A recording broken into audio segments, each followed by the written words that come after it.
என்னது? நான் bed rest எடுக்கணுமா? இது எனக்கே தெரியாம போச்சய்யா! ஆமாங்க. இப்படிதாங்க பும்ரா ஒரு போஸ்ட் ஒண்ணு போட்டிருக்காரு.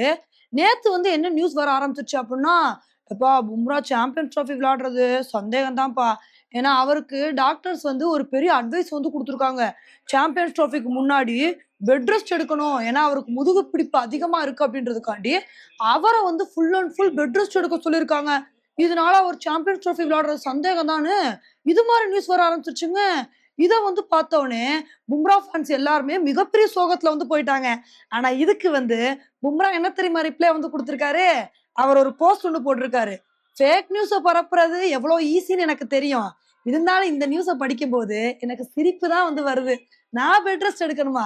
இது எனக்கே தெரியாம போயிருச்சே! அப்டின்ற மாரி ஒரு போஸ்ட் ஒண்ணு வந்து போட்டிருக்காருங்க. இப்ப இதுக்கு தான் பும்ரா ஃபேன்ஸ் எல்லாருமே சந்தோஷப்பட்டுட்டு வந்துட்டு இருக்காங்க. பரவாயில்லையே! அப்ப பும்ரா என்ன வந்து போஸ்ட் போட்டிருக்காரு? சாம்பியன்ஸ் ட்ராஃபி விளையாடுவாரு அப்படின்னு சொல்லி சூசகமா வந்து பும்ரா சொல்லியிருக்காரு. அப்ப கண்டிப்பா சாம்பியன்ஸ் ட்ராஃபில பும்ராவ எதிர்பார்க்கலாம் அப்படின்னு பும்ரா ஃபேன்ஸ் எல்லாருமே சந்தோஷப்பட்டுட்டு வந்துட்டு இருக்காங்க. இருந்தாலும் ஒரு பக்கம் சமியும் இதே மாரி சொன்னது நமக்கு ஞாபகத்துக்கு வருதுங்க. ஏன்னா பாரத காஸ்கர் சீரிஸ்க்கு முன்னாடி இது மாரி தான் நெறைய ஃபேக் நியூஸ் பரப்பிட்டு இருந்துச்சு. அவர் அந்த மாரிலாம் இல்ல அப்படின்னு அத ரிஜெக்ட் பண்ணாரு. ஆனா அவர் பார்டர் காஸ்கர் சீரிஸ்ல இடம் பெறவே இல்ல. அது மாரி ஆகாம பும்ரா வந்து சாம்பியன்ஸ் ட்ராஃபி விளையாண்டா நல்லா இருக்கும். இல்லைன்னா ரொம்ப கஷ்டம் தான்.